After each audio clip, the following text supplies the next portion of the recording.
Hi, my name is Gina Larson, and I'm Vice President at Tri-State Adjustments. We are proud to share with you this video series regarding Regulation F. Regulation F is going to change the way debts are collected on when it goes into effect in November. It's important to us that we make sure you're aware of these changes, to know what's going to be different, and to just be sure we're all on the same page. We are excited to continue working with you and look forward to seeing you soon. Thank you.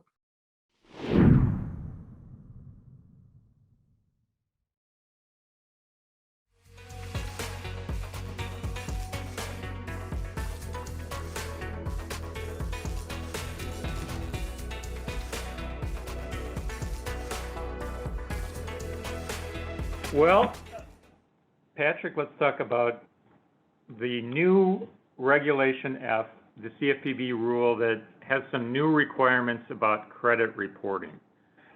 And here's what it is. I think it's fair to say that probably a lot of the process in the past has been an account is assigned to a third-party collector. Maybe there's a bankruptcy scrub that's done right away in this day and age. And then there's not a lot of time wasted before that collector sends their trade line into a credit bureau to report that this account is in default or has been owed since such and such date. And, you know, that's done at the same time as collection attempts. Letters or initial validation notices sent, other collection attempts made, and, you know, if it's paid or disputed, well, then the credit report is updated, of course. But other than that, it's out there. Well, here's the new system under the rule, if we get to the day where the rule is not yet in effect. Theoretically going to be a rule. It's called a final rule, and here's what it says in terms of, here's the basic idea in terms of credit reporting. And it fits in kind of with the overall concept of the FDCPA, that new company gets this account, ABC Collection or Collection Lawyers, and from a creditor, and we trust our creditor client. We assume that the amount is correct, the date of delinquency and all that is correct, but we're going to go ahead and send an initial notice to the debtor saying, hey, here's who we are, here's the original credit, we've been asked to collect this account, here's the itemization date, here's the amount due, and all the normal mandated language that gives the debtor 30 days in which to dispute the debt. And if they don't respond, the collector is justified in assuming that the account is valid and owed. Well, this part of this rule goes along with that kind of, and this is what it is. The rule says the third-party debt collector should not furnish that data to a credit bureau right away, should not report the debt until one of two things happen. Either they speak to the consumer in person or by phone. I don't think it happens in person very often, but that's Rare. in fact, that might be a violation to go door to door. I wouldn't recommend it. But you got to speak to the consumer by phone, tell them about the debt, or send that validation notice to them in the mail, and then wait a reasonable amount of time, which I think is defined as 14 days for either U.S. mail or electronic communication, and see if the debtor responds, whether the mail comes back undeliverable, and only then can the third-party collector go ahead and report that account to the credit reporting agency, credit bureau. The notion being, and I understand the intent behind it from the shoes of the consumer, let's kind of give the consumer a chance to quickly raise their hand and say, wait a minute, I paid this, or you got me confused with a different John Johnson, or in Minnesota or whatever the case may be, Right. that give them a chance to slow down the credit reporting. And it's obviously one of the more sensitive subjects in the overall, field of credit and debt collection, because it's not just maybe a phone call that you find inconvenient or whatever. If items are incorrectly reported on your credit report, it can impact your credit score, which flows through to a lot of things in life. The amount of premium you're paying on insurance, your ability to get a loan, the interest you pay in loan, sometimes your employment. So I understand where the rule is coming from, but it's something that's a stark and new feature that I think we all, creditors and collectors alike, need to really pay close attention to. I agree with that. I think your point is well taken, that if you talk to your average day-to-day consumer, a thing that they're going to be aware of, acutely aware of, is what about their credit report? How does this impact? It's a question that gets asked in the first call all of the time. Has this been reported to my credit yet? And for the reasons you said, the regulators pay a lot of attention to credit reporting. It's next to maybe attempting to collect on time-barred debt is probably the riskiest thing, in the riskiest tool in the collection toolbox.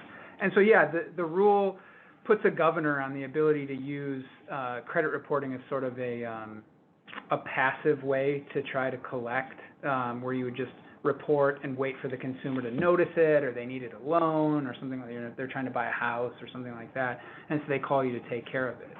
Instead, you actually have to make some affirmative efforts to get a hold of the consumer, and that makes sense. So how does that impact our creditor audience? I would say, as with all other changes to the debt collection landscape with Regulation F, this really is an opportunity to get in touch with your third-party agencies and talk to them about the expectations for credit reporting. A lot of the timeline, that early collection timeline, is dictated by creditors in many cases. How quickly do you need to notice the account? When should you start calling in relation to the 30-day validation notice? When should you be credit reporting? And I think that creditors need to recognize that there are these new governors in place in terms of how quickly the third-party folks can go out and attempt to collect by credit. Yeah, I mean, from a creditor perspective, sometimes, I mean, I've seen in representing clients or in cases, scenarios in which maybe you're brushing up, a collector is brushing up against the law, maybe crossing it, and the source of what their motivation is, well, creditor client is insisting that this be done in this order, or, well, our other agency is doing it this way, we want you to be equally aggressive. So I think it's important from the creditor perspective, you don't want to be associated with methodology that's not closely adhering to the CFPB's newly published rule, right? The regulatory enforcement would not be limited to the collector, and even if it were initially limited to the collector as the one initially going past the requirements of the rule, would quickly be pursuant to the investigation, would be quickly determined why it is that they're coming up with the policies and practices. If it was creditor-driven, a creditor would not want to be associated with that. They're probably, it hasn't been implemented yet, but I'm just thinking about this, and there could occur some time gaps, I suppose. If a creditor wants to remove their trade line at the time they send it over to the third party can't report it immediately.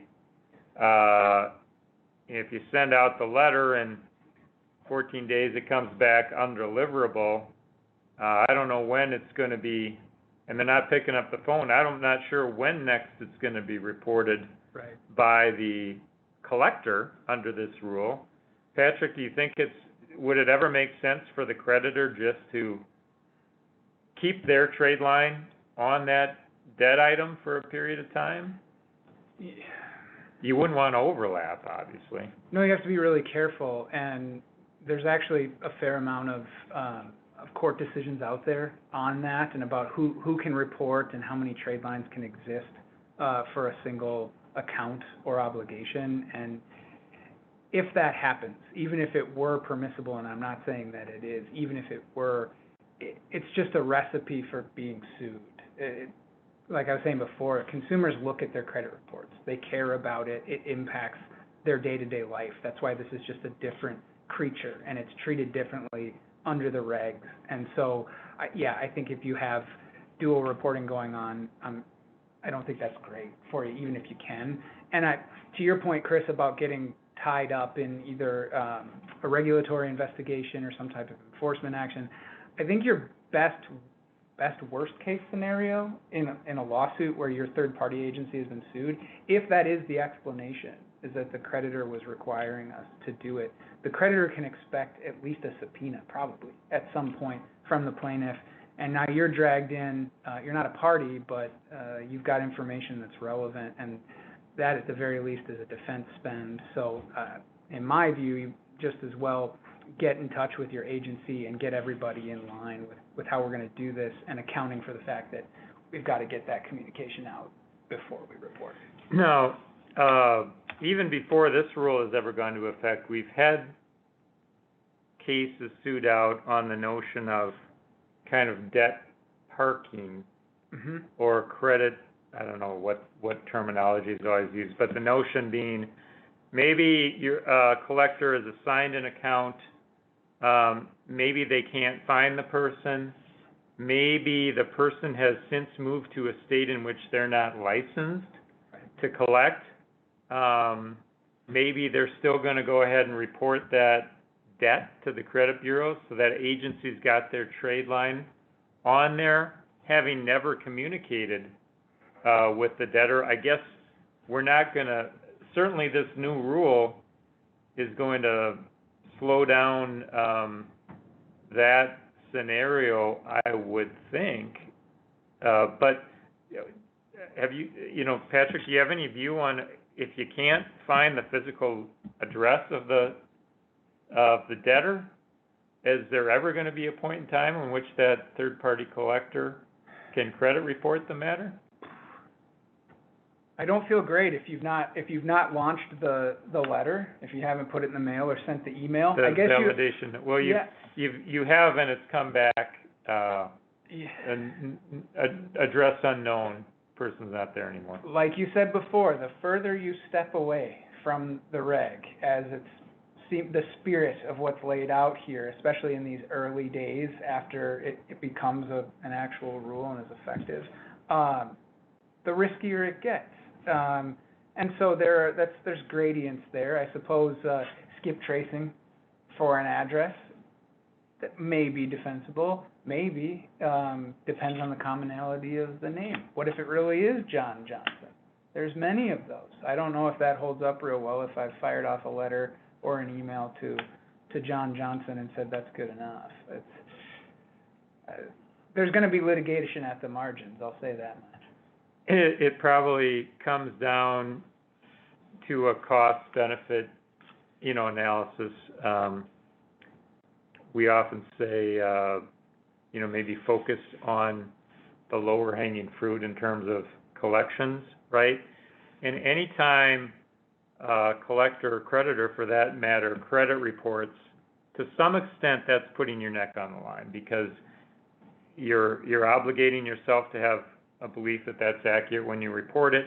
You obligate yourself to dealing with these disputes that are more and more frequent and responding to disputes timely and accurately.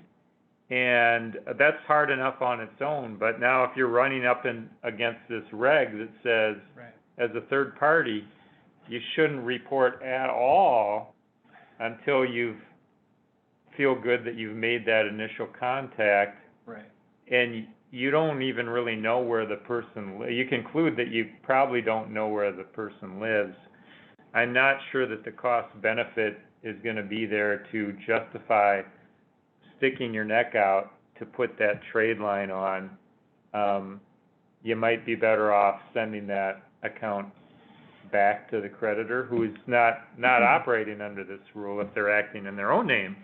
Maybe something different, right? No, and I'm glad you mentioned cost benefit, because it's really another way in which Fair Credit Reporting Act issues and claims differ. I know that this is a regulation implementing the FDCPA, but I get the sense that if we have a claim that arises under this reg, you can assume there's going to be a Fair Credit Reporting Act component to it, potentially.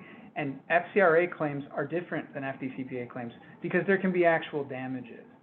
Not that they can't be under the FDCPA, but they're sort of a rare bird, where if someone actually has had their credit damaged or impacted, they can't get a loan or things like that. That's when you start to see the dollar figures go up in terms of the value of settling a case like that. So I agree with your cost-benefit analysis. Well, It's not worth it. certainly the big danger is, as always, credit reporting the file to on the wrong consumer. Right. Because there's been some mix-up along the line, maybe even within the credit bureau. Sometimes credit bureaus screw up, but guess what? Everybody gets sued, That's right. and then it's sorted out later. Right. So, you know, you'd violate the FDCPA by credit reporting on the correct person if you haven't contacted them first. You'd Correct. violate this reg. Right. You'd violate potentially the Fair Credit Reporting Act if you're credit reporting on the wrong person entirely, aside from this reg, at least would be alleged to be violating that, so. What's our takeaway to our creditor audience? Again, have good communications in place. Realize what you're getting into when you're asking your collector to report that debt to a credit bureau. It can't be done immediately unless a phone contact is made immediately. You're gonna have to have a little patience and wait for a period of time, and understand that collectors, when they're putting their neck on the line for this, they're gonna have to make judgment calls, and you might be getting some accounts returned for a good reason if the person can't be located. Yeah. Your third-party collection agency's neck is a bit your neck too, in this context, so. I think so. Well, thanks. Good luck out there with your trade lines, folks.